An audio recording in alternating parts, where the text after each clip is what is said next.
All right, so that was a false start. So this is the real start. What's up, everybody? Thanks for joining me. I have a special guest, Rashaad, Santiago. What's up, everybody? um, so if you guys are listening on the podcast, we're doing this live on Twitch. Figured to add another interesting element to it so everybody can be involved in the conversation. Rashaad joined me for like episode 60 something, and we talked about his life and artistry and all that stuff. So you guys should go check out that episode too. But today we're going to talk about some very pressing modern issue. Well, it's not a modern issue, absolutely, but it's what's happening in the forefront in the conversation today is race and racism and the fight for racial equality. And that's what our focus is going to be today. I've done 2 episodes so far, I'm trying to switch focus on Neutron and just amplify the voices of people of color, and I feel like we just need to have these conversations about race and racism that people feel, it's a touchy subject, like hands down, no doubt about it. It's uncomfortable. And, but it's very clear today with what's happening in the world that we obviously need to talk about it. I guess how this is like opened up before, if you just want to tell me your experience like growing up with racism and just from your perspective, because I'm realizing that everybody, I say that like racism isn't a black and white issue meaning that everybody experiences it so differently, and it manifests in society in ways that we don't even realize half the time. Like sometimes people that definitely aren't racist can say racist things, and they don't even realize they're saying it because I'm discovering there's this web of programming that we've all like, it's hit us all in weird ways. So we're just trying to unpack all that. So give us your experience with like growing up and yeah. Well, for those who know, and this is for those who don't, I grew up in New York City in the Bronx. So majority of the time I was surrounded by people of my ethnic background, whether it was Black or Puerto Rican, Hispanics. We didn't really come across much not that I saw or not that I experienced as a kid. I know that when I started getting older, and traveling around, like going down to like Manhattan and things like that, or maybe going into these stores that are high end or considered high end stores, then you get the multiple "can I help yous," which is something that I never really paid attention to when I was younger, but it did start happening more prevalent as I was getting older, and you start noticing it more. And like you said, a lot of people don't realize how do you call it? I don't want to say brainwashing because I feel like that it's used so much, but it's a lot of people are doing things that they don't realize is racist because that's either the way they were brought up, or in today's society, it's not considered something that is racist. And I notice a lot of people try to use it in humor or in trying to be funny. It's like a way to break the ice even sometimes when you're meeting somebody for the first time, or, I'm somebody who's a little bit more laid back when it comes to certain things. But I know that sometimes, like you said, it's not meant in a way to be racist. The person doesn't even know that they're being racist. And they'll just say either a comment or a joke or something, and it's just kind of glossed over and it's never mentioned again, or you don't even speak about it again.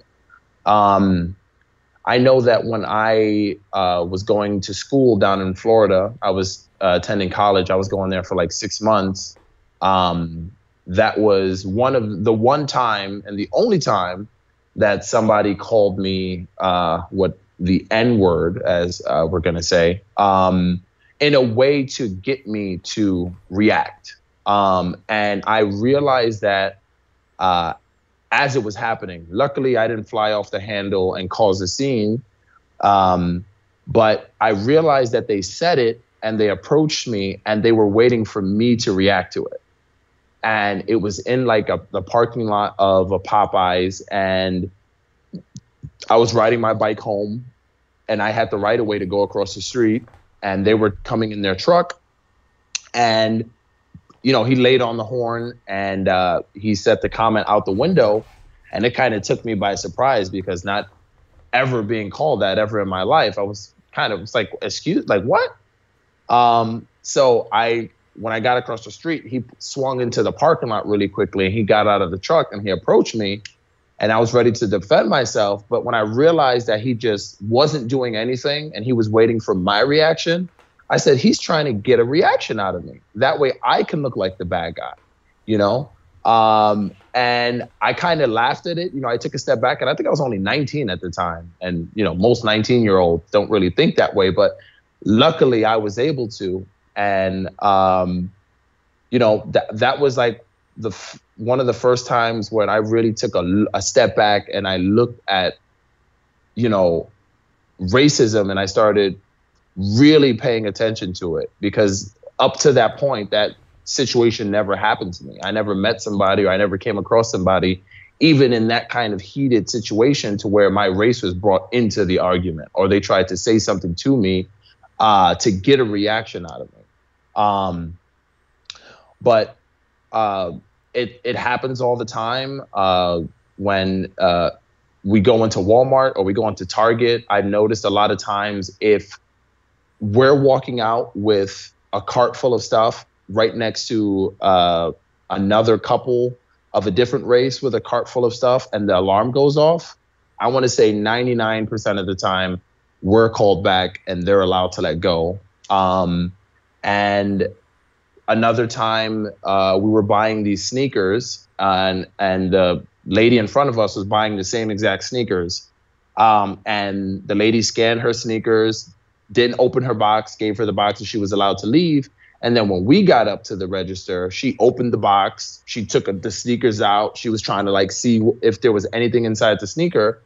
And we're like, what are you doing? And she was like, oh, no, this is just, security that we're like, that lady had the same, the same pair of sneakers, and you didn't check her. So it's out there. And, I think that's the only time that I've come across it or I've dealt with it is in those scenarios where I'm in a store like that, like a high end, or what they consider a high end supermarket or store, or if I'm buying something that is of high value, or, most places you could just scan your card and then keep going. They want to see ID. They want to see the receipt at the door. It's a lot of things like that with me, and in my life, it's mainly the things that I've dealt with. I've never really lost a job or didn't get a job because of my ethnicity or anything like that, to that level that I'm aware of.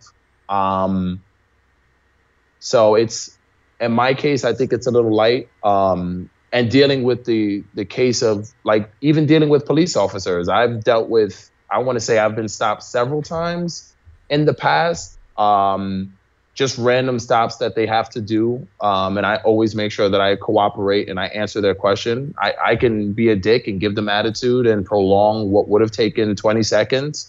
And I know a lot of people look at that like, well, we have a right to not give the information, and at the end of the day, even if that cop is being a dick, or even if, can I curse on here? Of course. I cuss all the fucking time. Oh, okay. Yeah.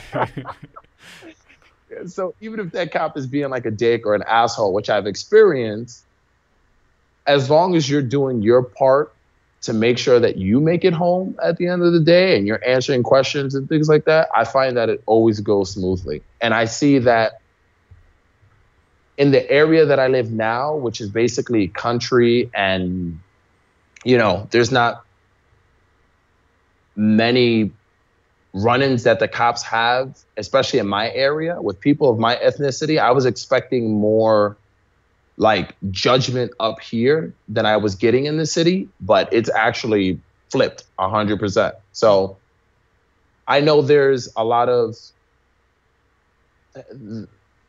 always a bad egg in every bunch, you know? And it's very sad what happened to George Floyd. And, you know, my heart goes out to his family. And I think that's a terrible thing to happen to anybody. And I just want to make this point very clear that, you know, any kind of death or anybody being killed in any situation is unacceptable and needs to be checked. And I know that I had posted about, you know, the Black Lives Matter on my Instagram, and somebody had commented basically the point that basically all lives matter. And, you know, I told them that is very true. And had it been somebody else who was killed by the police officer or by a police officer of a different ethnicity, it still would be the same. It still would be the same point. You would still have the same points. You would still have people still trying to speak up and defend. So I want anybody listening or anybody watching or whatever the case may be to know that, yes, all life is very precious. Hands down. We're not saying that it's not. What we are trying to say is that in this certain situation, and in many situations like it, which has just become more frequent over the last couple of years, is a lot of African-American men or men of color are losing their lives in situations where it doesn't need to happen. And had different steps have been taken, then those people would still be alive. So that's pretty much what I wanted to say on that. Yeah, in every conversation I've had so far, the all lives matter thing always comes up, and and the people that are making that statement, it's like, here's how we are trying to unpack this. It's like, of course, all lives matter. No one is saying that is not the case, you know. But right now, the focus is on Black Lives Matter, because until we can be a society where we can say all lives matter, then all lives have to be treated as equal. And that's not what's happening. That there's many, and it's not even just situations with the cops. It's like the situations that the profiling, and that affects people's jobs. That affects people's experience when they just leave their house. Like this is a huge issue. So to say Black Lives Matter does not also say not all lives matter. It is drawing attention to the massive problem that is currently unfolding. Like if you were trying to fix, I don't know, any kind of problem on anything, like let's just say, like if you're trying to fix the problem of a car, you know, like you wouldn't say all the car parts matter. Like, no, it's like if your tire fucking blew, it's like my tire matters right now. I have to fix the tire, you know? And it's like, I'm not trying to like downplay like human life or anything, but do you understand what I'm saying? It's like, yeah, I get we have to focus on the problem before we can say that everybody matters, because we do, of course. Exactly. That is baseline. Everybody matters, you know? Yeah. And a lot of people don't hear that. I think what it is that all they're doing is hearing that Black Lives Matter. So to them, it's like, well, we don't matter. None of us matter. And it's like, no, look at current events. That's all you have to do is look at current events, look at what's been happening. And it should be very clear. It shouldn't be that difficult to understand, or for somebody to just like what you said with the car incident. You could even break it down that way and it will still find some loophole to try to work in. Well, you know, if there's something wrong with the whole car, that it's like, yeah. Why are you fighting this? Why are you fighting so hard for this? Yeah. It's like people like flip over backwards to like justify, and you know, and it's like, and here's the thing. It's like, these people that are operating from these conditioned racist tendencies that they may not even know they have, their worldview is beginning to be challenged. It's beginning to be shook because the world is not what it seems. Most people think cops are the shining example and the beacons of society, protect and serve, but that is not the case. This hasn't been the case for a very long time for people of color. And, you know, and it's what I used this example before, is that I cannot understand racism in the slightest. It does not make any sense to me. I love everybody is beautiful. Diversity is a wonderful thing, and I embrace it. I welcome it. I revel in it, and I want to experience many cultures as I can. But because that's my personal view, does not mean that racism does not exist. You know, Mm-hmm. it's like, just because I can't understand it, if I were to deny that it was a thing, then that is just, you're like gaslighting like an entire group of people. It's like, just because it doesn't make sense to me doesn't mean it's not real, you know? And that's what I think people need to realize too, is that you can absolutely not be racist, but if you're denying that racism exists or make excuses for racism, you're perpetuating the problem. You're giving it a shield in which it can fester and hide in society like it has done for like 200 plus years, you know? Mm-hmm. And people are going to keep, and that's the thing. It's just them not wanting to accept that change and knowing that there's going to be a switch from what they consider the norm or something that they're just comfortable with. A lot of people just like life how it is. They don't want it to be changed. They don't want anything to switch, because then that means big changes for them in their heads, when realistically it's not going to be a big change for them. It's going to be a big change for the world. Things are going to get better.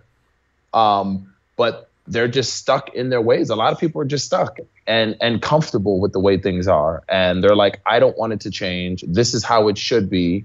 I was just having a conversation with Rain about the topic of slavery came up about our boys and talking with the boys about slavery. And I was like, aren't they getting taught that in school? And she said, no, that basically they call that a topic that's too touchy, too graphic. Fuck out of here. No way.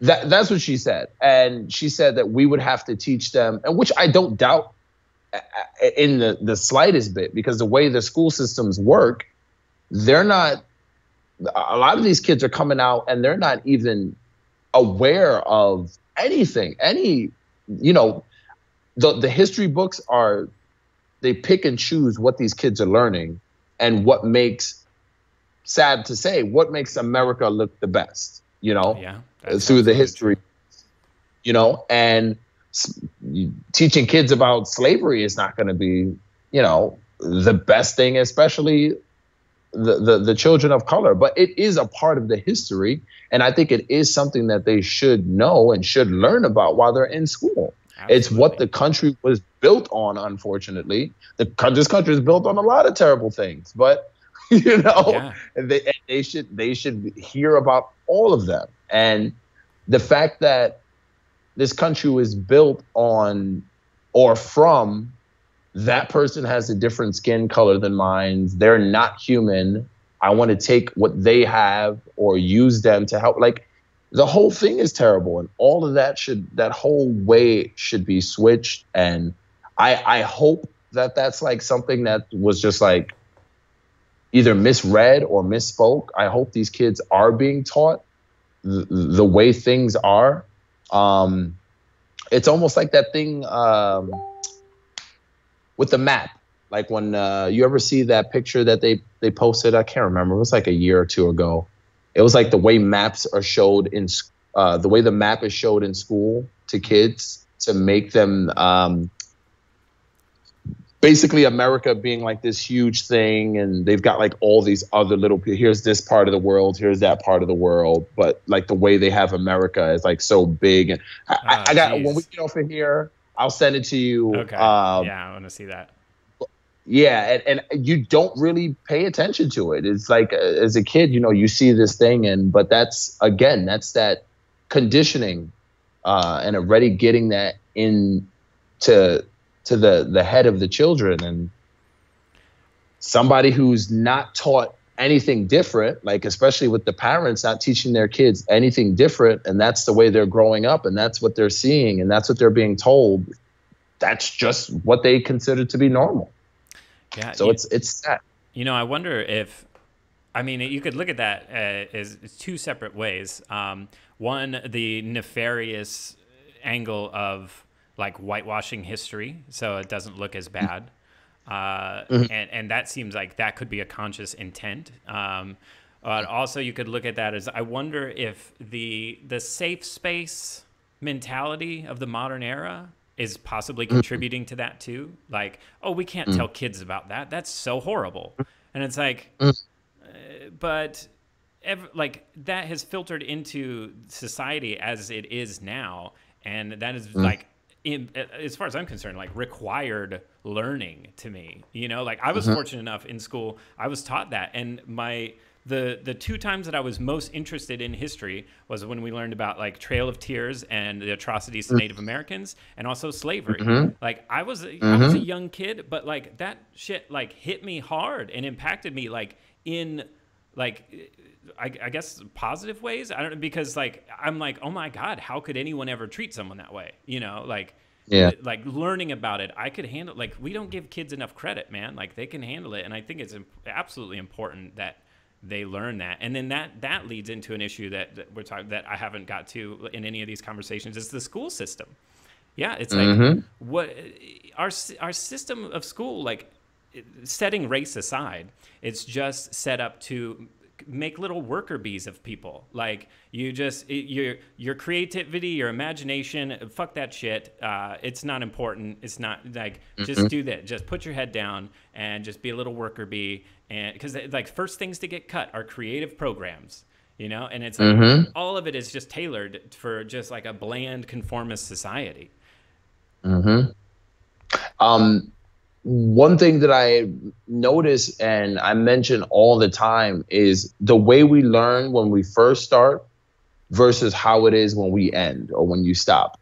When you first learning things in school, everything is bright, colorful, songs, dances, use your body, experience the world for what it is.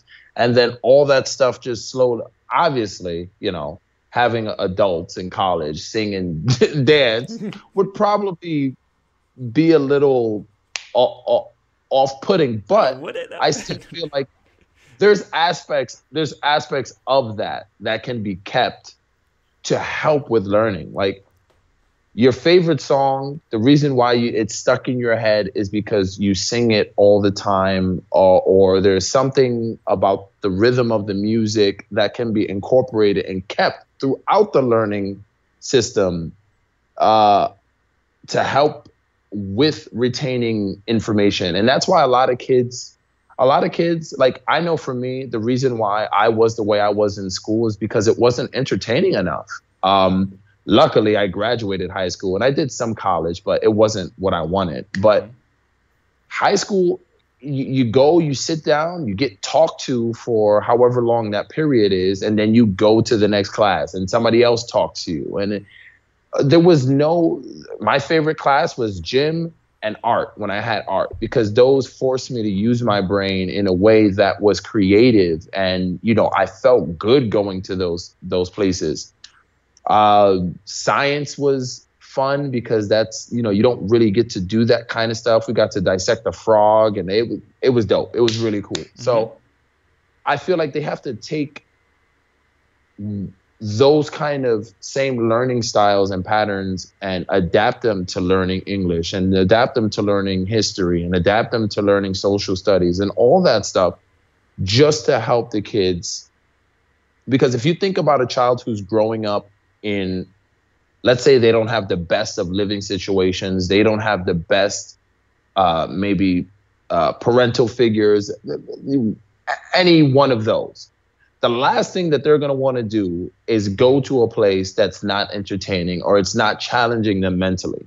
And I'm not talking about teaching algebra or calculus, because that stuff is just nuts. I don't know why anybody has to learn that. If you're not I'm trying with to you be, if you're not trying to work for NASA or anything like that, you do not need that stuff at all. Yeah. Like, That should be like an elective class for those kids. They're just like those kids that just love their numbers. And it's like, all right, you're awesome, but like, I can't do that, man. Like, it's way too much. like, what? You've got a pocket calculator? Yes. You want to take out a calculus. Like my brain would almost explode. Like I get the normal math stuff. My math stuff stops at like division and multiplication. Like anything where you've got to find the square root of x divided by y to get a triangle. I don't. Why? Yeah. Why do I need to know this? When is that going to be applicable in my life? I just start glitching out like. It's like, man, I should have I should have knew what that triangle was.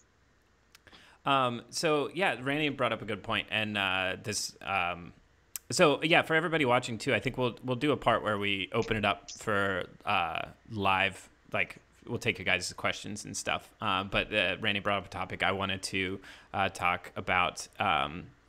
First, Randy says, have your children ever approached you about having their own issues with racism in school or the social setting? So since you're raising the next generation, what is their view of racism and their experience? Well, with our oldest, I think he's got a good handle on his ethnicity and his background versus other ethnicities and backgrounds. I don't know if he's ever asked any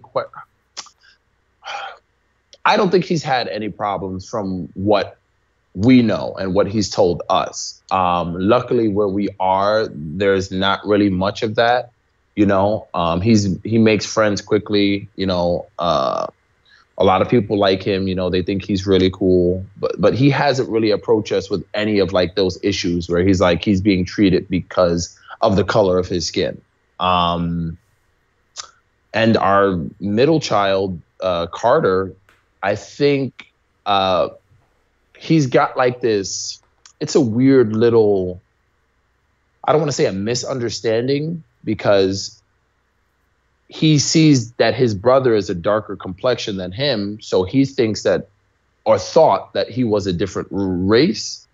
So he was calling his brother, that he knew that his brother was black, but he didn't associate as that. And I don't know if that was just like,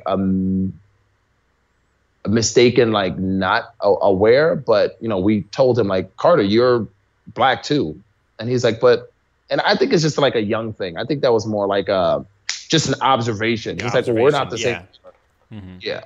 So, but any issues that come up, whether it's regards race or anything like that, we try to tell them and inform them so they are made aware. But as of right now, there hasn't been any issues. I think that the school systems up here where we are much better than the city as far as keeping an eye on those kind of problems and not allowing those kind of kids or students to, I guess, stay in an area where, like, I don't know if there's any problem kids in the school that my kids go to. And the principal, he keeps us up. Like, this is the first principal that has like our cell phone numbers and calls us and keeps us like up to date with things that are going on. Like, I've never had a school do that, like, especially like in the city. Or they'll leave like messages. They've got like automated messages, and they're very hands-on with the kids, and they're very hands-on with the parents, and everything is, we get emails from them daily about their work, about their grade, how good they're doing. So as far as that question is concerned, no, they haven't had much issues with that in the school systems up here. Now, if you ever had to explain racism to the younger generation and your kids, like, how would you go about doing that? Very, very simple. Just teaching them that was based on ignorance, and thinking that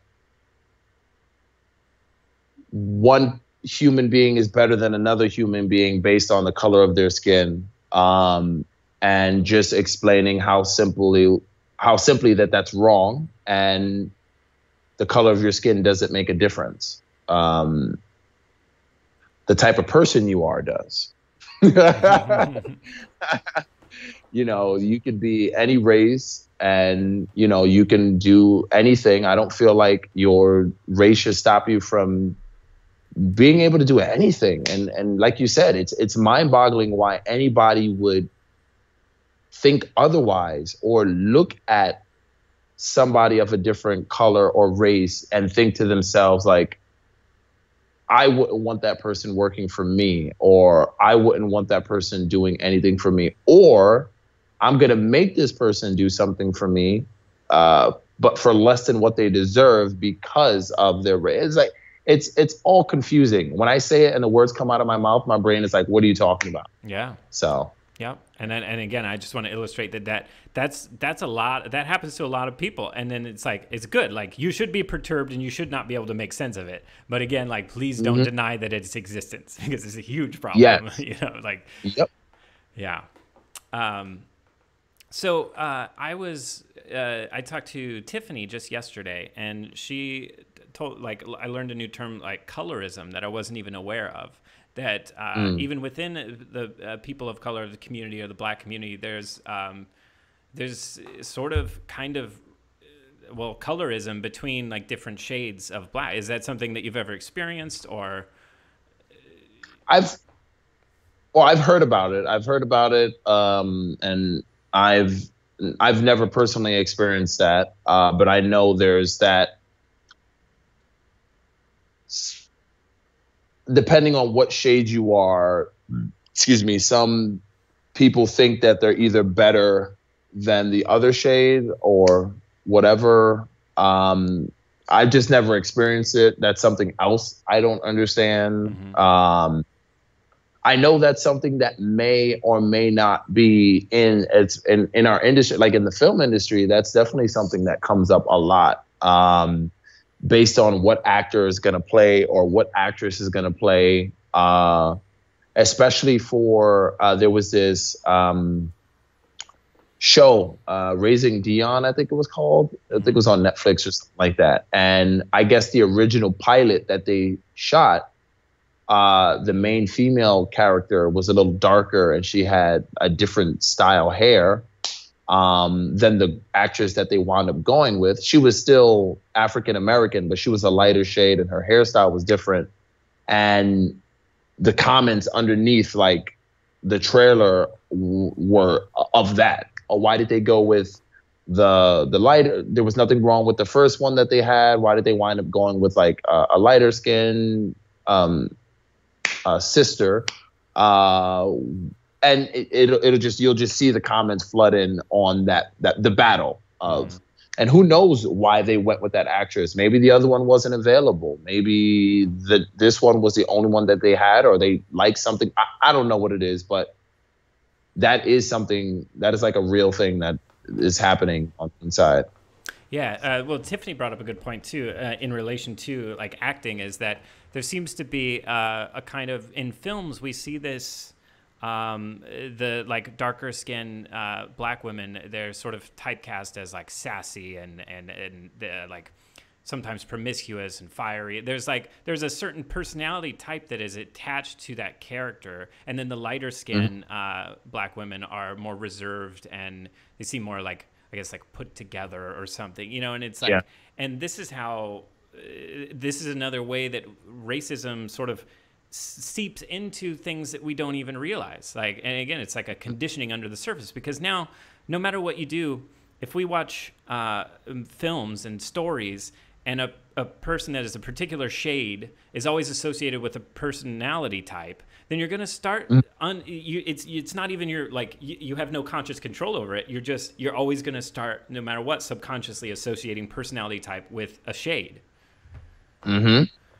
I'll give everybody a mind blower right now, based on what he said, the information he just got. The scene in The Little Mermaid where Sebastian is singing and he says the line, "The blackfish will sing." The blackfish, if you listen to how she sings like a sassy Black woman. She goes, "Ah!" And as a kid, I didn't know what that meant. I didn't really think of that, you know? And the blackfish could have been anything. It could have been any type. But the fact that they chose to do that kind of soulful singing with the blackfish, when you look at it now, you're like, you guys really did that in a kid's cartoon. But yeah, it's something that you know, you may not think of. And now that people are starting to dive into this topic, you're going to start seeing it more often. It's like the Number 23 movie. It's like, now that you're talking about it, and now you're not going to be able to hear music the same. You're not going to be able to watch movies the same, television, anything like that, because that's it, you're always going to think of it, and you're going to start noticing when it's happening. And that's why I can't, like, I want to have as many of these conversations as I can with as many different people of color, because like we need to start noticing these things. We have to like reprogram as a society, and in a world that paints like diversity in its diversity, you know, like it's like we had to stop this typecast. Like, I mean, like fucking Power Rangers, like the original Power Rangers, the Black Ranger was black and then the Yellow Ranger was yellow. Like, now, I'm not saying that is like they did that intentionally, but also it's kind of hard not to feel like they did that intentionally. You know what I mean? Yeah. Right? And it's just like little subtle things like that. And like I said, for kids, you don't even pay it any kind of mind. You don't pay it any kind of attention because you're a child. And it's now that we're older, I remember seeing something about the Power Rangers that somebody did like a parody video. And you know, basically Zordon was giving out weapons, and he gave the Black Ranger a gun. And the parody, he was like, why do I get a gun? Because I'm black? And, you know, it's stupid. And, it's, again, somebody pointing out what you just said. Like, did he have to be a black guy because he was the Black Ranger? Or was that just something that randomly happened, you know? Or was there something deeper there? And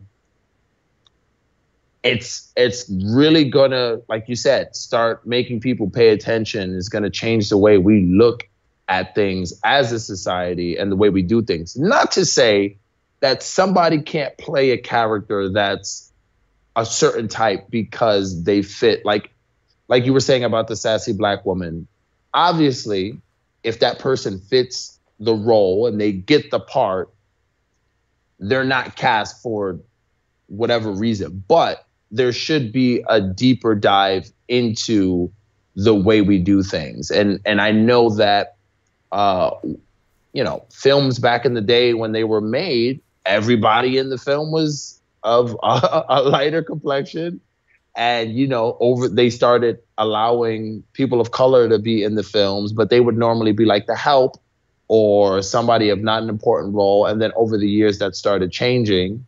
And it's good to see that now we've got, movies like the Black Panther that was an all African-American cast, with the exception of like two people. And these movies that have these strong black actors that are showing that they're capable of being on screen with the best of them. And it's good to see. It's good to see that change. It's good to see people standing up and speaking on topics that they believe in. Mm-hmm. Yeah, and it's interesting too. Like we have to start realizing that social media is not a novelty anymore. Like our generation grew up through the MySpace era, and MySpace was like it was like as a kid it was a joke thing. But like slowly, social media has formed into an integral part of society. It might as well be considered a utility now, because like it is that important. It is not as innocuous and innocent as people like make it out to be. So we have to start really thinking about how we interact with people on social media, because that's predominantly like 90% of our interactions are through social media now. And I had this experience. I retweeted or reposted a meme that was posted by a black woman that said something about like, if you're white and you're afraid to try to, stick up for black people or something, like, if you play the piano, you might not be good at it the first time, but you got to try and you got to practice, and it's like basically, don't be afraid to try, because the silence is what has perpetuated this, And then some lady commented on it, and with something about how she like didn't have a hand or something and couldn't play the piano, but like, and then she also posted a picture with her with a black man, and she said, "And I adopted a black man," or something. And like, hello? Can you hear me? Oh, can you hear me? Am I still here? Yeah. Okay, yeah. But then she posted a picture, like a photo with a black man, and she was like, and something about how like, and I adopted a black man or something. And it was like, I was like, it just doesn't, I think maybe she meant well or something here. But like, in that moment I realized that like in today's era, I'm gonna stop making assumptions and I'm gonna stop giving people the benefit of the doubt. And I decided to just open the conversation with her. I was like, hey, like, first of all, in the tone of what I just posted, we were talking about how let's get better at our conversations and the way we discuss when it comes to race. And it's like, just something doesn't really sit well about your comment. Like, could you see a situation where that would like paint a weird picture, especially right now? And then she kind of got defensive, and then started like she kicked in with this like, look, I've been through struggles like just like you, and I'm like, hold up, man. Like, first of all, like, this is the problem is like people immediately get defensive when I'm like, hey, let's dissect why you posted that. And to say something like I adopted a black man, like, do you think that could imply that like the black man needed your help as a white lady? Like it just doesn't paint a right picture. But then she like totally didn't even like really address the problem and got defensive. And I still got to go back to that and like unpack that and like discuss. But it's like that. I think the main point I was building up is that on social media, I'm gonna start just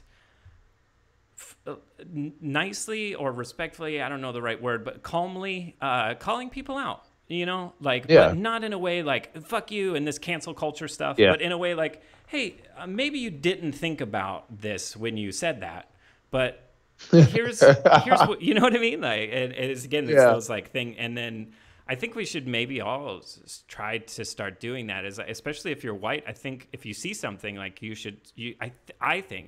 think you should speak up. Yeah. I think a lot of times it's they don't want to get involved because they feel like it's such a touchy thing. And I think subconsciously they think like, who am I? Like, what can I do or what can I offer to this? But just saying something or being there as, a white person, just to say, this is injustice and it has to stop, or whatever the case may be, or just saying that they agree with what we're saying, or that they are on the side of peace and having their eyes opened or opening the eyes of others. And like that lady posting that, she probably did mean well, to say that, what is that called? I'm trying to remember what that's called when you are being extra kind or too nice to somebody of color because you feel like you have to make up for what they've been through. What is that called? Like, is it white? Oh, what their race of people have been through. I can't remember. There's a name for it.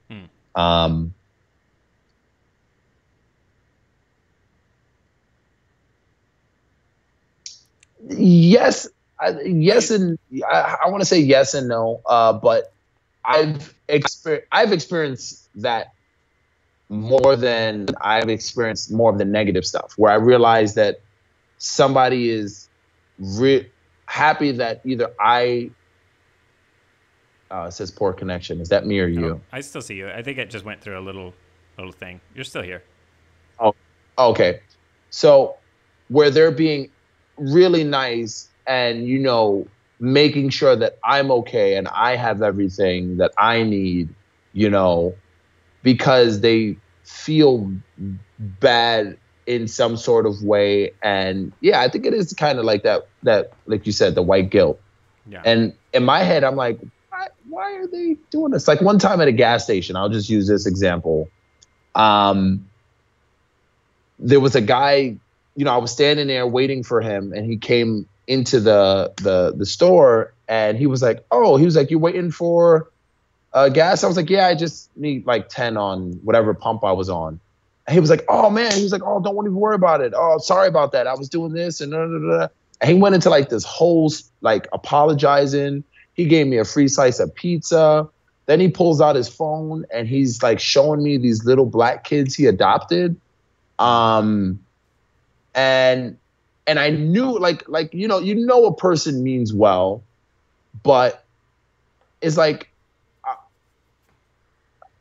I don't know if you know how that's sounding or looking right now, I think you think you're doing a nice thing, or you did a nice thing, but the way you're doing it right now doesn't seem, it's not coming off that way. Yeah. And it's a strange thing. And I think people need to just stop, because I make this mistake. I make typos all the time. I'll post something and see a word and be like, damn it. Of course I would misspell that word. You see it before you press send, double read it twice, show it to a friend and say, hey, how would you feel if somebody posted this on your thing, or if somebody wrote this? That way you're taking the time to be educated enough to know that you may post something offensive without trying to be offensive. Mm-hmm. And don't get defensive if you get called out on it either. Yeah. Because you should be able to realize that, oh yeah, maybe I shouldn't have done. Yeah. And I think that sort of runs parallel to when I say it's like when we support the Black Lives Matter movement and the social revolution that's happening right now, as white people, we have to make sure that we stand beside people of color and not in front of them. Yes. Like we have to let people of color control the narrative, tell their story, and we just have to listen and support. Like what we can do as white people is create a space in which change can come, but it's like we're not, it's Black people aren't helpless or anything like that. It's the guy is like giving you a whole bunch of free stuff, and then it just comes off as like, and then the lady saying, well, I adopted a black man, and it's like it perpetuates this weird level of like still inadvertently is saying that you're less than, or you need this. Like what we need to do is change the system that allows Black people to move freely within the system, and that's like, that's something that's not like, that's a systemic change, And I think the reason why that rang a little bit off to me too is because there's also this instance of, you hear it all the time. Well, I have Black friends. I'm not racist. And it's like, just because you and I are like the best of friends and I fucking love you to death, doesn't mean I can't say something that is inadvertently racist. That, what's your take on that? No, but it's true, because I've heard people say that to me before. One of the things that I come across all the time is going to a bar and some white dude or white woman has had one too many, and they either say you're cool for a Black guy, or they'll just say something else that's just like, oh, I don't mean anything by that. I have Black friends, or, my daughter's married to a Black guy, or something like that. And it's like, okay, I get what you're trying to say. But it's not, again, it's thinking before you speak. And just because, like you said, just because you have Black friends doesn't mean that you're not racist, or you haven't done something racist, or what you're doing right now is currently racist, Yeah. Just like I said, take the moment to think. People, take a moment to think before you say or do anything with anything in your life. Don't just go around doing stuff. But more so now than ever before, I think there needs to be a look inward about what people are doing or not doing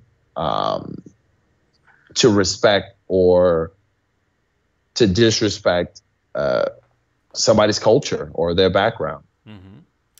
Yeah, and then I want to crack open. We kind of touched on it, but the concept of like white guilt or white shame, and I'll just tell you how I feel about it, and then I want to hear how you feel about it, because like that's the point of this. Like I don't think I have all the answers, and I like the best thing that you could do is listen and be receptive. And so for me, when it comes to white shame and white guilt, it's like I don't think that we as white people should be like, oh man, like fuck us, fuck white people. It's like all this like shit, and it's like, because that's a huge thing. It's like these well-meaning people that like support Black Lives Matter and stuff are like, yes, definitely white people have historically done a lot of shitty things. But I'm not sure if it pushes the conversation in the right direction or society in the right direction to start internalizing all of this stuff, because right now we're living in the modern era where we're trying to do it. Most people alive right now have never had any involvement in slavery or anything, Hmm. But I think it's absolutely possible to support the Black Lives Matter movement and the fight for equality without shaming your white self. I don't know. What do you think about that? No, it's very true. It's like with any situation. It's this. Let's go back to the instance of the car. You brought up the car, so let's go back to that because I think that's a topic that everybody can understand. You know, somebody either had a hard time with a car. You're not going to, if you can help them, you do help them, but you don't help them with the car and then either throw in their face that I don't know. I'm trying to make this work in that way. It's not your fault that something happened to their car. Yeah. You know? So just treat it like you would any situation. If you're going to help somebody, but don't do it because you feel like like you were saying, like we need it or like we can't do it on our own. You know, if you're going to help, if you're going to be there for the Black Lives Matter movement, or if you're going to talk out about this topic and really mean it and not just do it because you don't want to be, you know, I feel like some people are doing it or because they don't want to be on the opposite side. You know, if you're going to do it 100%. Like, Cig, man, this means a lot that you're actually doing this and you're putting your time and your investment into this and talking about this and getting the word spread out there. That really means a lot. And I know that a lot of people of color right now are going to either watch this or hear this and like, thank you, because this really means a lot that this word is getting out there, you know? And if you're going to help, again, if you're going to help, don't feel guilty that we've people of color have been treated the way we've been treated, because at the end of the day, it's not your fault. You didn't come into this world and put this curse on us, you know, but you can help and you can share the word and you can spread awareness and let people know. And if you've got anybody in your family who feels otherwise or is doing something that's like, hey, you probably shouldn't be doing that, like Cig said, feel free to speak up in a way that's respectful, where you're not, you know, disrespecting or making a huge scene. There's ways to call the negative things that people are doing to attention without being disrespectful or without fighting or making a huge thing out of it. Like I told you, I posted the Black Lives Matter thing and some guy wrote something on it, and you know, I had two people write underneath it, but my response to it was, hey, I understand what you're saying, but that's not the issue right now, you know? And then he posted something else, and I think he sent me something through my inbox or something like that. And, you know, I had to write this comment, and, you know, I said, I understand basically that all life is precious. That's not what the issue is right now. So, you know, if you see something that you don't like, or if you see something that my friends or my fans are commenting on my page and you don't like it, feel free to keep scrolling. Because I feel like a lot of people see that as an attack on them. So they feel like they have to type something, or they feel like they have to say something, or they feel like what we're saying or what they're seeing is wrong and they have to correct us. Yeah. And like I said, the last time I checked, this was a free country where we had freedom of speech and freedom of expression. Yeah. You know, I think, oh, sorry. Go ahead. No, go ahead. Oh, yeah. I think some of that, when it comes to that all lives matter things, I think that it's jarring to some white people, because white people have always been a part of the conversation, always. Mm-hmm. And now when we have to deviate from the normal mainstream conversation and actually have real conversations about marginalized people, they immediately feel like freaked out, because they're not the center of attention and the main topic of discussion. And I think that it's subconsciously jarring for people. And, you know, and I think that's what people just have to come to terms with. Like we said, to say Black Lives Matter is not like your white life is still going to be there. It's not going anywhere, you know. Like, so let's come together. And the thing I'm doing with like irreverentism is crazy because since last year I was trying to build this movement that's all about bringing people together of different types and embracing individuality and using the collective to focus on the group's individual problems in a collective way. And then this starts happening. And then I'm just like, wow, see, we need to rally behind the Black community right now. And we need to demand justice. We need to demand systemic change because the oppression of people of color is a huge domino that is supporting this entire fucked up system. If we topple that domino, then all of it, like trans rights, like other people of color, like non-Black people of color, like all of this stuff is going to start to work itself out. But this is the huge obstacle right now that we as a group have to come together to push over. And then the momentum from that is going to carry us into the All Lives Matter movement. Oh, yeah. And the sad thing is that a lot of the people that are speaking out against the Black Lives Matter, they don't want that other stuff to come into fruition either. They're against a lot of that stuff as well. So they feel like they're the ones that are holding that domino up. They're the ones that are on the other side, stopping that domino from falling, because they know once that domino falls over, all these other things are going to start happening that they're either not going to be comfortable with or that they don't agree with. And it's sad. It's really sad. Yeah. But I truly believe that there are more people that have an ideal future for equality for all than there are of those people holding that domino up, for sure. Yeah, that's gonna be a loud thud when it finally falls over. Sure is. I mean, it's the last 5 days have felt like 5 years, man. Like so much has happened, and I've never seen anything more beautiful and horrific in my entire life. Like to see everybody coming together to literally risk their lives for a marginalized group of people is just, it's amazing. You know, it's like I've waited my whole life for this to like start happening, you know, and I think a lot of people have. And, you know, and that's just me from my white perspective. You know, it's like, of course, like people of color have been waiting, you know, like for like the last 400 years or so, you know, like, yeah. So now's a good time. So if you guys have any questions, now's the time to ask. Like we're here. We're just having an honest, open, genuine discussion about race and racism. And if there's anything that you want to understand or something, like go ahead and ask in the comments, and we'll do our best to answer that or discuss it or unpack it at least. Because like I mean, basically there are no simple answers to any of these questions. But we'll never figure out answers if we're not having the conversation, I think. Is there anything that you want to add while we're waiting for questions to pop up?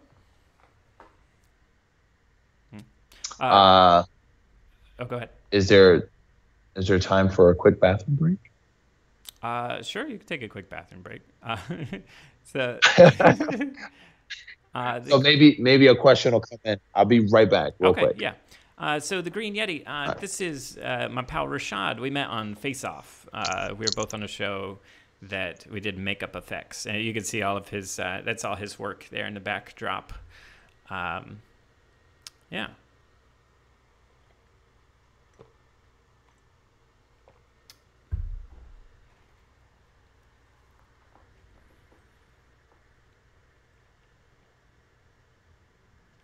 And I would encourage you to, like, you know, I don't want people to feel shy. Right now, we're not here to attack anybody.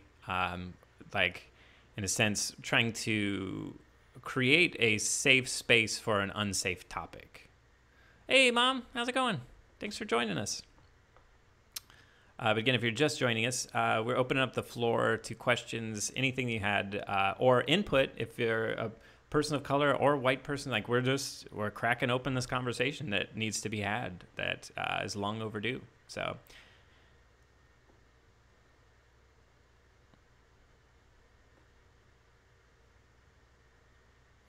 so basically we've just been discussing race. Like what I'm trying to do with these podcast episodes and this live stream is mainly just listen. Like I can have a perspective as a white person, but I will never, ever, absolutely never know what it's like to be person of color. And you see sometimes white people are like, yeah, well, my life is hard too and everything. And it's like, yeah, here's the thing is that everybody's life is baseline difficult. Life is fucking hard. But if you take all of those baseline problems of life being hard, and then you add on top of that being black, then there's a whole set of problems that you have to deal with on top of the normal set of problems that everybody has to deal with. So we can't compare. If you're white, you just can't. Like, stop. Like, don't even try to say, yeah, but my life is hard too. Yes, it is. It absolutely is. Like, everybody's life is hard, But imagine it being that hard, and then adding the struggles of being black on top of it. Yep. So let's see. So New Way says, how can we best spread the work of artists of color without it seem like you're trying to boost your own platform? Also, y'all are two of my favorites from Face Off. Oh, thanks. Thank y'all. Just sharing without putting any, like, I always tell people, don't try to do too much, because that's when it's going to come off is like when you're trying to do too much, or just share it like you would anything else. Be like, hey, I think this guy is dope. Check out his work. Yeah, I think, I think that, there's this movement, the muted movement, or the amplify, like hashtag amplify melanated voices and stuff. So actually, the space is being created for you to share people of color as work, and it not seeming that way. Because right now, I think it's amazing that the collective conversation has shifted to, hey, yeah, we need to start amplifying melanated voices. We need to give a platform. And I think, at least from where I'm at, it's like anytime I can have my opinions and my perspective, but I always acknowledge that it's coming from a limited white perspective, and just do your best to let people of color speak, and you share their voice, and just be there to support and back up. Let's see. You got anything to add to that? No, that was well said, sir. Well said. Randy says, a lot of people are wanting to share people of color's businesses at this time. Are there any projects or business endeavors that he would like to share? Do you know anything, any resources or platforms, or? Like share my own, or just give, what does she mean? Projects or business endeavors. Maybe, have you heard of anything, collective, a group, or a cause, or anything that has sprung up that worth sharing? Or no, not currently, no. Yeah, okay. So the Green says the higher difficulty baseline for people of color is totally there, but it shouldn't be used as a way I can't do well because the world is against me, which I've seen happen. Yeah.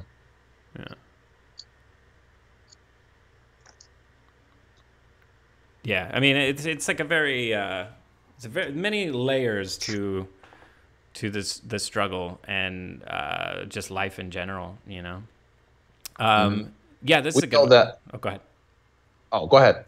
No, I was going to move on, so go ahead.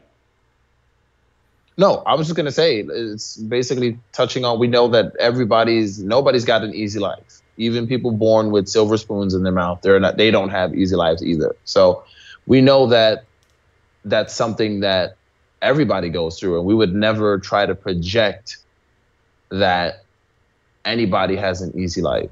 But don't try to do that thing where you're like, my life is equally as hard. Do you know that I stubbed my toe yesterday and I cried for 20 minutes? It's like, okay.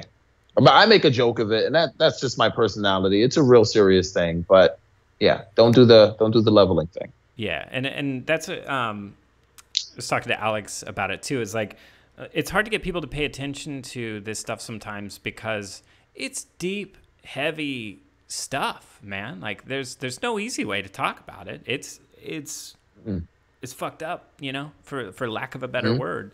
And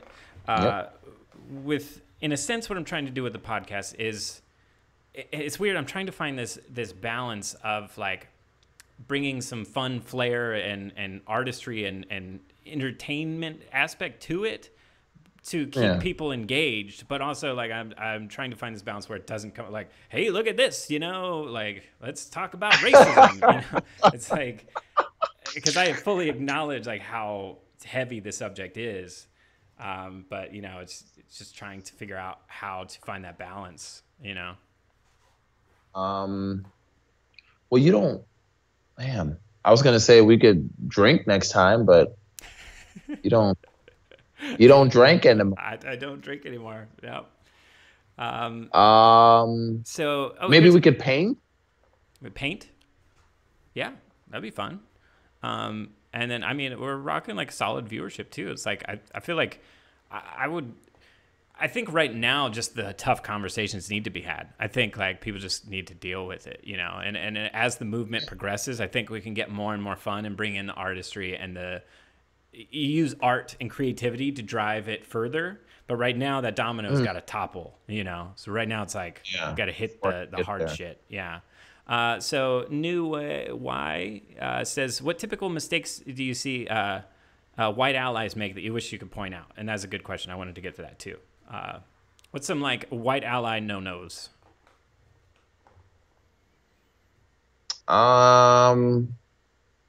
White ally no-nos.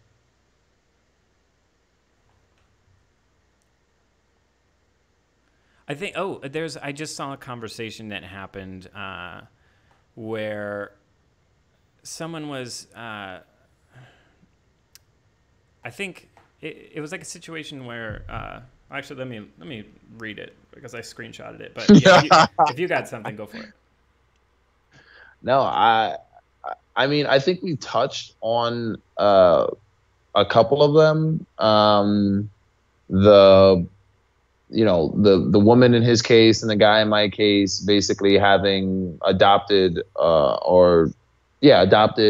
children of color and kind of using them as I don't want to say a trophy, but using them as what would you call that, Cig? Like a medal of honor almost. Like, I'm above reproach or I'm above anything because I have, look at this. It's almost like an award almost. Look at this thing that I have that takes me so far away from suspicion or anything because I have this thing. Like, we're not, people of color are not awards. We're not trophies, I would hope that you adopted that kid because they were in need. And you could give them a better life and not because they were of color and you were going to use that as a card later in life, Mm-hmm. Yeah. So, yeah. Yeah. So there was a situation that I saw on social media where some guy was saying that he wants to make a new friend of a different color, like a month, like kind of, they wanted to start a movement where it's like, make a friend of a person of color every month or something like that. And it's like, then Tiffany, who was on episode 71, she engaged him and stuff. And it's like, it was that kind of like, hey, this sort of paints the wrong message, in a sense. Like, that feels a little cringy and a little like that. Like, obviously that person had good intentions because like we should all have friends of color. And yeah, of course, everybody should be, but like to make a movement based solely on seek out people of color and befriend them just feels a little weird, And when Tiffany suggested that, and a lot of people of color were speaking on it, there was, somebody else chimed in and like basically said that people of color need to be like patient and willing to talk and understand that they don't mean any harm. And if they make a suggestion that's offensive, like, don't take it that way. And to me, I think everything she just said needs to be flipped back on white people. Because right now, you have to understand that, like, people of color don't owe white people anything. It's... And some people, and rightly so, are very angry about these racial injustices that have perpetuated for years. So if you're a white person and a person of color lashes out at you or something, you should never react in a volatile way. It's like white people are the ones that need to understand. White people are the ones that need to be patient, and white people are the ones that need to listen. And like, what do you think about that? It's very accurate, and like I said, it in my mind, it's definitely about the person. Obviously, I don't think what Cig is saying is like if somebody's being I don't know, obnoxious or doing something that they're not supposed to do, you know, you're not like, I'm trying to figure out how somebody could have heard that and not understood what you meant by it. But, you know, just understanding, and if you want to do something to help, if you want to do a movement, if you want to join a movement to help, really think about what it is that you're saying and what you're asking. Like that whole color, getting a different person of color a month, like that. Again, that sends the wrong message. I don't. Just think about that as a normal thing. Like imagine somebody just said that out of the blue and had nothing to do with any kind of current events. Or if your brother said that to you, or if your father said that to you, how would you respond with that, you know? And again, it just goes with common knowledge and thinking before you speak, and think of better ways to help people of color, like get their word out, like Cig is doing. He's doing this podcast so people like myself can come on here and talk about either things that I've been through or ways that others can help or things like that. Speak our word, which is pretty cool, I have to say. Thanks, man. I did a lot of thinking about like how I could best help, and I think one of the most powerful things we can do is to help someone understand. And yes, you know, and like I said earlier, like the people of color, their struggle and what they experience on a daily basis that's not my story to tell. But I do have a platform and I have resources that I can make sure that story gets heard. And I think that's what you should focus on. And look at the way it's advertised. You didn't advertise it.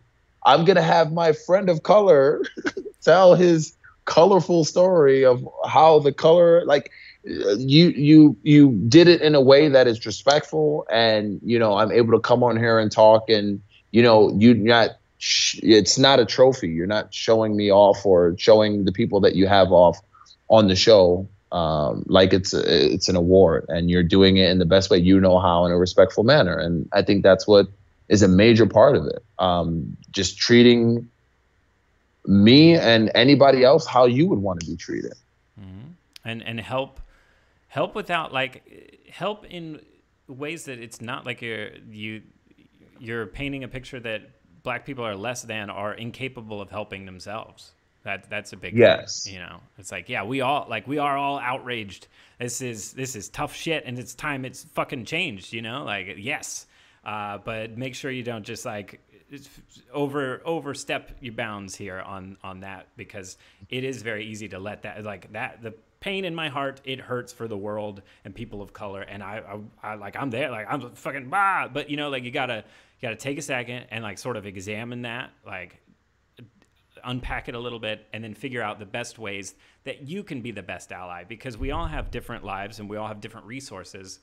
And I guarantee you that every single person that wants to help the movement, you have multiple ways that are specific to you that you can help, and in your own way, because there is no one way to help this problem, because this problem is no one size fits all problem.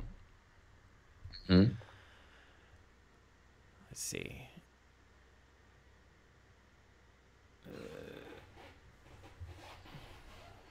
So let's see.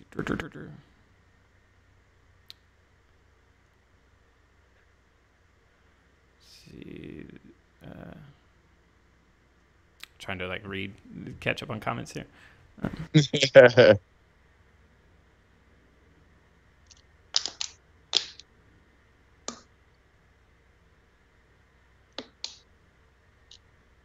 Yeah. So when people seek out like this is an interesting thing that I think we have to, and the more we talk about it, the better, because like Green Yeti is kind of bringing the conversation back around to like people like seeking out black businesses or something just because they're black and things, and it's like there's an interest in, and I honestly I don't know the best way to go about this too, because like same thing with like sharing people of color's work and stuff. It's like I don't want to do that in a way that it makes it look like they're not capable, but also there's undeniably, historically and systemically been barriers between people of color and being seen, and so it's like, how do we navigate that? Like, how do we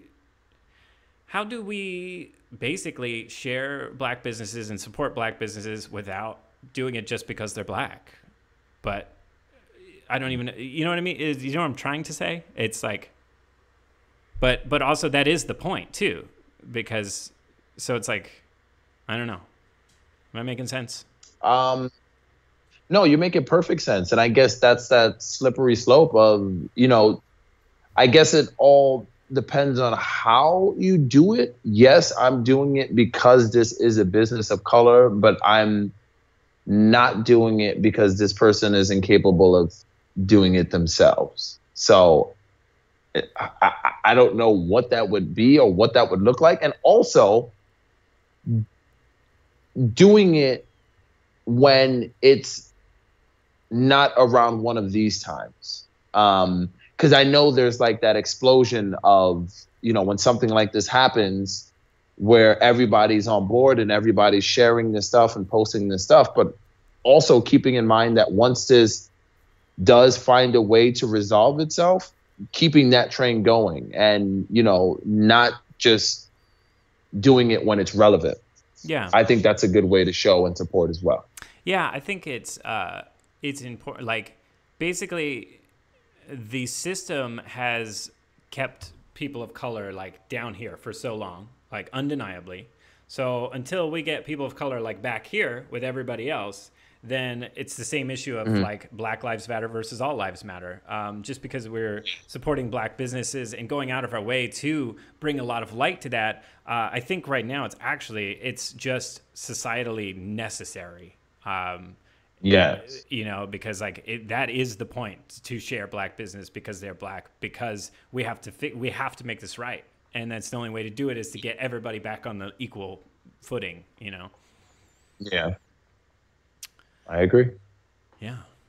Do you have any like words of encouragement for people out there in the protests, or anybody like fighting for equal, fighting the good fight? Yeah, just the one thing I always say is just to be safe. I know these are not safe times, and it's kind of hard when you're trying to get the justice and the system corrected. It's kind of hard to be safe in those times because, again, it's not a safe world, and it's not a safe terrain to walk on. It's not a smooth road. It's a mountain, basically. And there are huge rocks and huge obstacles. And just if you're going out to protest, make sure that you are staying safe. And make sure that you are, this is something that you, again, and I said it earlier, I'll say it again, make sure this is something that you're doing because you believe in it and you want to see change, and not just to save face, not just to be out there so you can be in a picture or just to say that you do it. Make sure that this is really coming from your heart and something that you believe is the right thing to do. Yeah, that's great. And also, I said it in the last episode, I'll say it again. If you're white, please do not loot and do not destroy. You're there to support the protests. And honestly, like, again, until the standard is the same for everybody, there is a different standard right now. And it's like, if black people are looting or vandalizing, it's like, I can't even say anything about that. That's not my place to say anything. There has been history of oppression and so much fucked up shit that has happened to the black community. So how they deal with it is completely up to the black community, like and if you're at a protest, you're just there to support if you're white, Yeah. If you're and I understand I understand that people are fed up, my culture, with people dealing with so much, they've had enough, and there's only so much that you can take. There's only so many times that you could poke the bear before he's finally going to bite your head off, And this is one of those times. And if you need to express yourself in a way, like Cig said, whether you're white or whether you're black, send the correct message. That's all I'm going to say. I don't want to say that anything is being done in a wrong way or anything is being done in a super correct way, but make sure that if you're out there protesting, make sure you are sending the right message and you're doing what's going to help, like Cig said, topple that domino over. Yeah. And Green Yeti says enjoys this environment to have these discussions. And yeah, this is issues of race. You always run the risk of it being potentially offensive. But as long as, the way I look at it is, as long as you are receptive and you frame everything that you say as almost as a question when it comes to race, and be receptive to the answer when it comes from people of color. Don't say, yeah, but what about, or yeah, this, but just say, okay, and just listen to that, take it in and absorb that, and know that, and again, it's like, we can't be painting with broad brushes here. It's like, not all people of color have the same view about racism either. So it's like, and we shouldn't be like, oh, Rashaad said this, so this is how all people of color feel, you know? and that's why I want to have as many different voices of color on this show to get all the angles, to get all the perspectives, because therein, in all of the perspectives lies the path to true equality and understanding. Yes. And like Cig was saying, if you're listening to somebody talk, and make sure that you're listening more than just listening to respond. And if you do respond, try not to use the word but, because the second you say but, you just negate everything they just said. And it's like you're arguing or having a debate with them. So yeah. Oh, that's another good one too. Yeah, if you're going to respond to a person, like, that's just a good rule of thumb. Like, do not start with but. You can ask for further clarification and, like, understanding, because of course, like we said, these issues are complicated and there's no easy answers. So it's fine to ask for further clarification. But as soon as you start with but, it immediately sets the tone of like, I heard you, but it's like, okay, but no buts, man. No buts. No buts. No buts. This is not a music video. So let's see. Is anybody else have any questions? And do you have anything that you'd like to say, Rashaad? Just again, thank you for this platform, for people like myself to hop on here and be able to speak and express. And feel free, anybody who's watching or listening, if you want to promote a business or a business, feel free to do so in a way and not feel like shamed or guilted into doing it. Make sure you're doing it, again, not because it's current, but because you appreciate the art, or you appreciate the business. And support it more than sharing. You can share it, but show that, yes, you support them however you can. And make sure that your voice is heard. You don't have to hide in the shadows during this, because like Cig said, it is a very touchy subject, and a lot of people much rather stay out of it than to get into it and say something wrong. But just as long as you're supporting and you say that you want to see change and you want to see a change in the way that people of color are treated, that's all you have to do, and you're saying the right message. Yeah, and I think another tip to get involved in it, because like also I see that a lot of people are watching right now that like saying things like, I see your silence, like not saying something also kind of sends a bad message this time, because right now is a time for massive change. And I'm not trying to pressure anybody into speaking up or anything, but I do encourage it. And I would say, if you're going to speak in matters of color or race, include in your message that just like, hey, I recognize the limitations of my white perspective.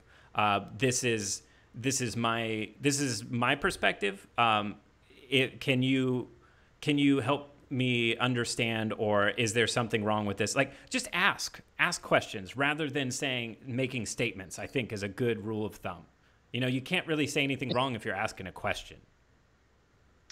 Said, listen, I've never been shot, but I know it sucks. Okay.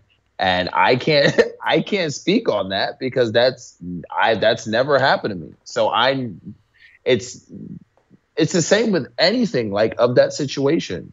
You don't know what it's like to live the life that any person of color has lived, but you can recognize that it may be a sucky situation at the time, or maybe that person hasn't had it the best. And like Cig said, you have a limited perspective, but you do realize that there needs to be some kind of change. Yeah. And, another thing that I think everybody could do is,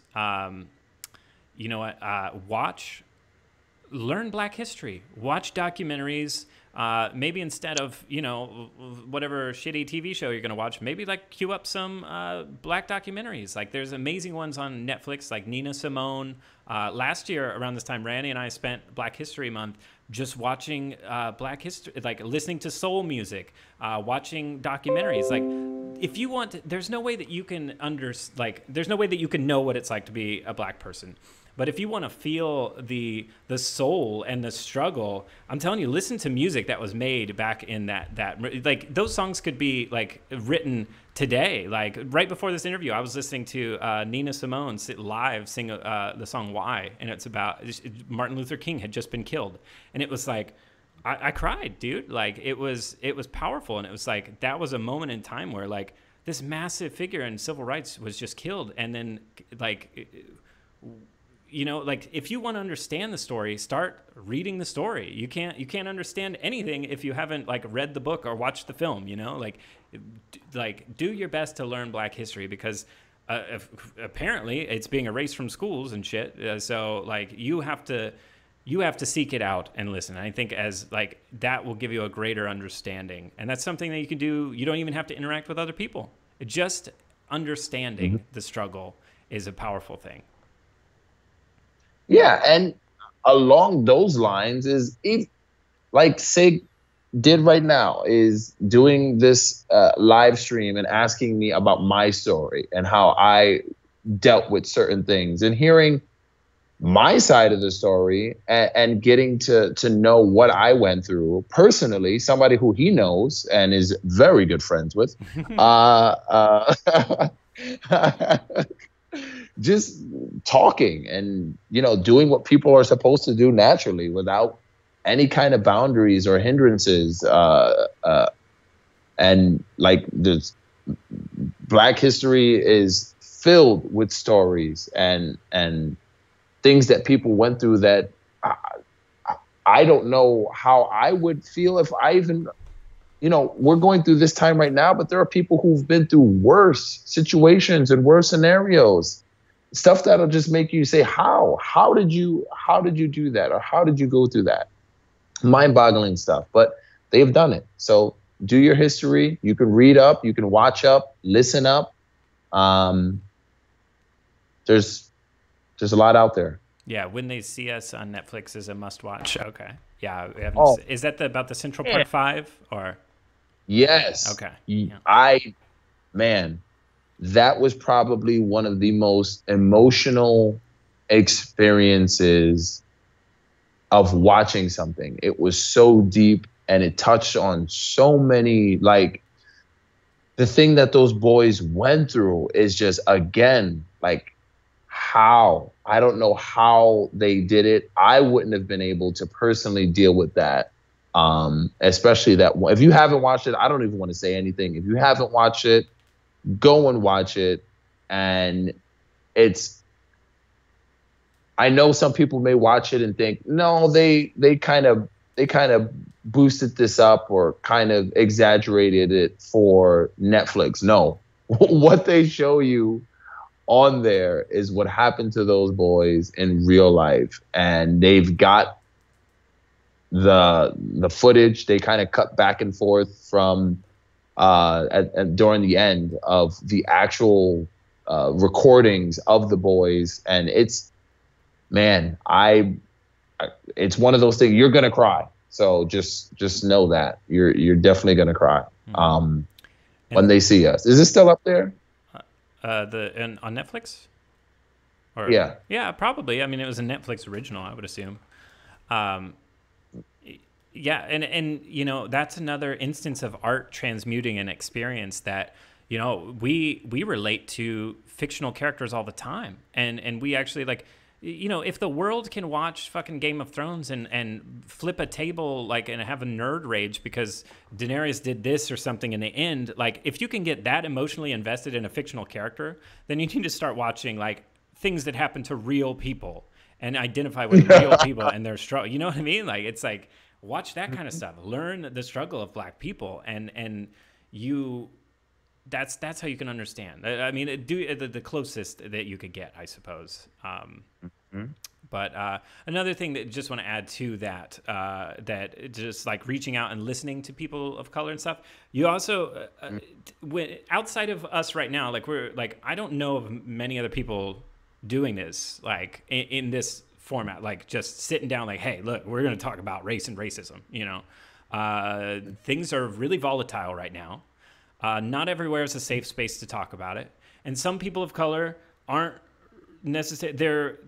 They're having. You have to remember they're having these kinds of conversations on a daily basis with many people, and they're going to get exhausted sometimes, and they're going to be frustrated, and not every person of color might be willing or able or down to talk about stuff like this. You know, at right now. So that's something to keep in mind too. You know.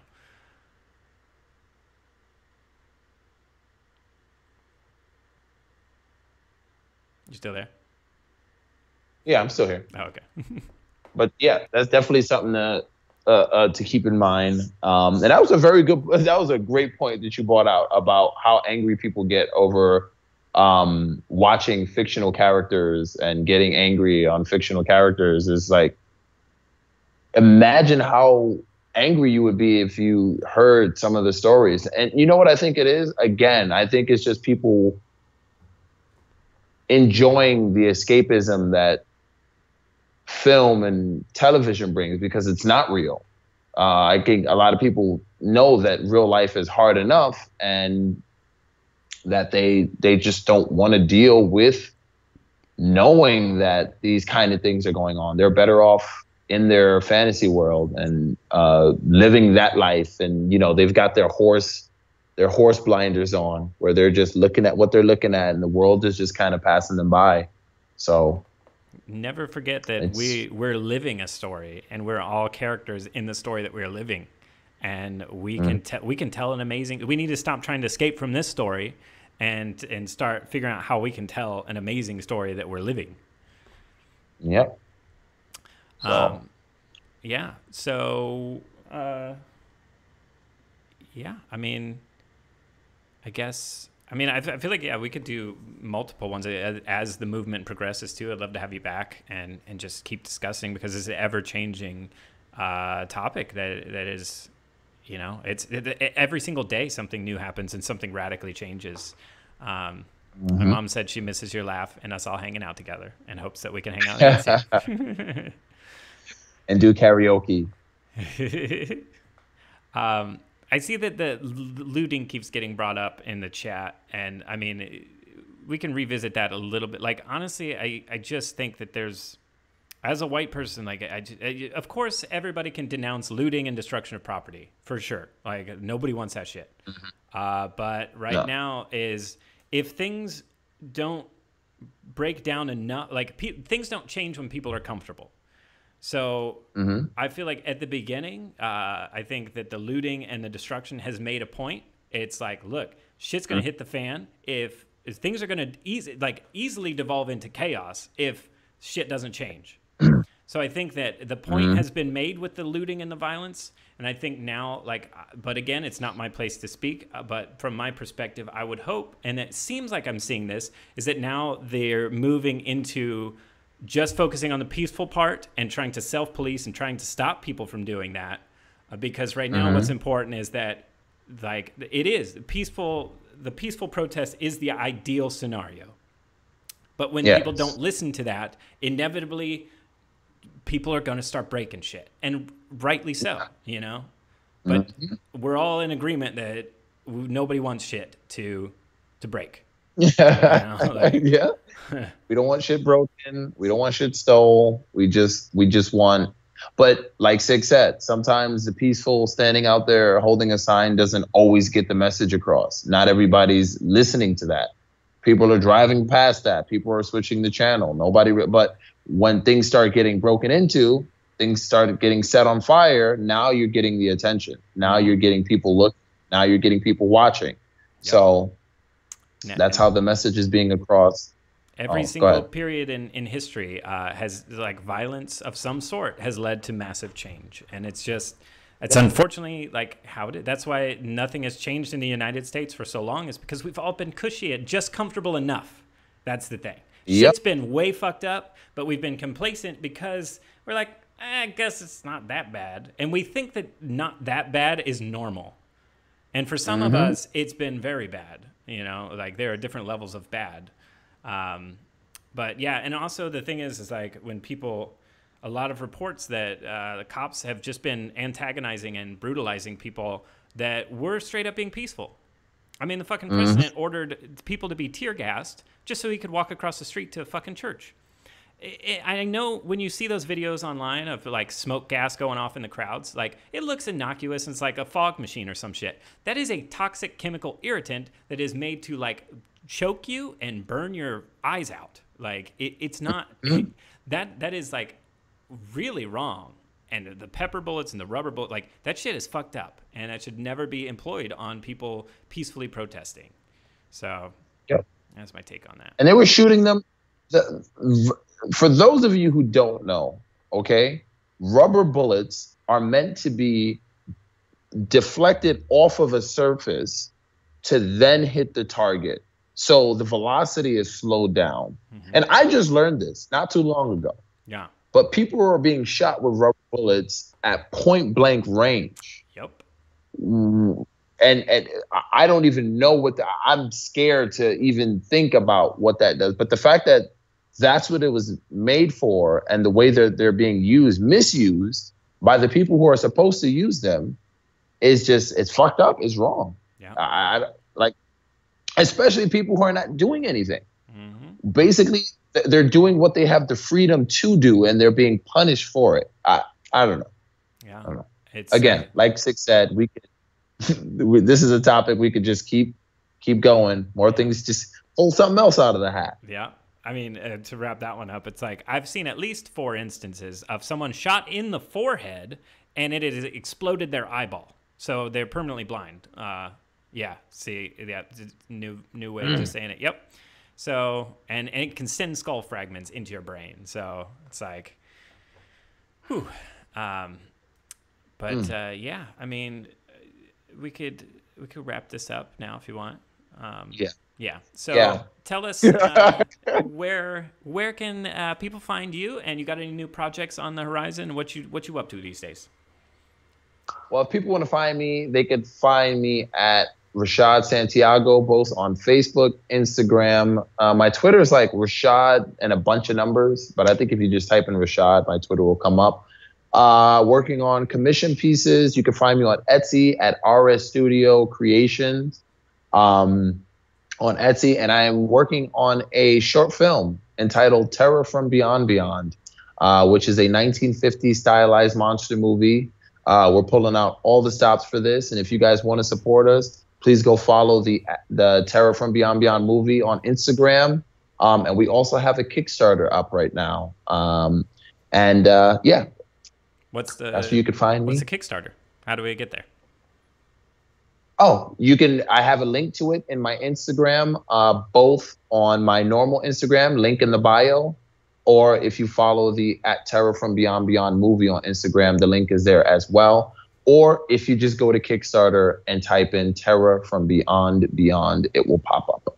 Okay, and for anybody listening to the podcast, or if you're watching the YouTube video or whatever, I am going to put all the links in the, the text section, so you can just easily. Yeah. Awesome, dude. Well, thank you so much for doing this. It feels real important, Yeah. Dude. Like I said, I appreciate 100% that you're doing this. It means a lot. And I know a lot of people out there are happy. And you are giving a platform for people to speak. And that means more than anything. So thank you. Doing what I can, And so if you want, anybody that's watching live right now, just you can search for Spewtron, my podcast. I've done 2 other episodes that just giving a voice to people of color, and we talk about all these different angles, and I highly recommend listening to them. And if you want to, like, you can use these as a tool if you're not that good at speaking, or you don't know how to find the words to have conversations with your family. Please, like, you could play this for them. Like, this is some real talk that's happening, and I use this to help people understand too. So yeah, cool. But yeah. All right. Well, awesome, Sean, man. Thanks so much, buddy, and we'll talk to you soon. Yes, you will, brother. Thank you. Yeah. Later. Peace. So for everybody that's on the Twitch, here we'll do a